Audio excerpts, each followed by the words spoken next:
Who is involved in the DevOps process? Who should testers be collaborating with? So DevOps really is just a portmanteau of the title of a particular talk that was given in 2009 called Dev and Ops Cooperation at Flickr.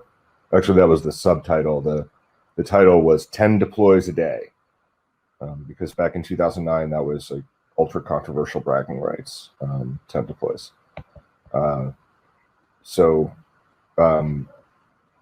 who should be involved in let me back up. What I like to do always when talking about DevOps is mentally expand the portmanteau back to Dev and Ops cooperation, because it's a lot easier to answer these questions if if you do that. So who is involved in the Dev and Ops cooperation process?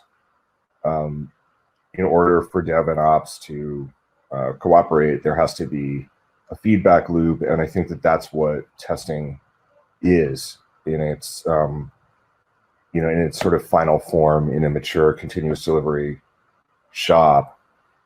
QA is the organization that owns that in many ways owns follow-up and diligence on anything that isn't business critical, by which I mean security owns some things,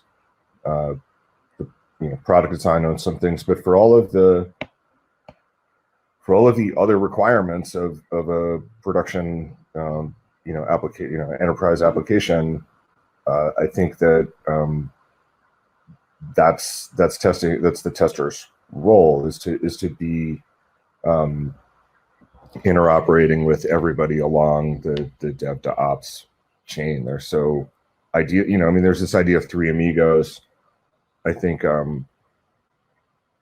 three amigos is a good start, but it basically, I guess the shortest way to answer it is that I think one thing that testing has in a lot of organizations that nobody else does is an open license to get up and walk around between figuratively or for distributed teams, or not so figuratively if you're in an office. But either way, I mean,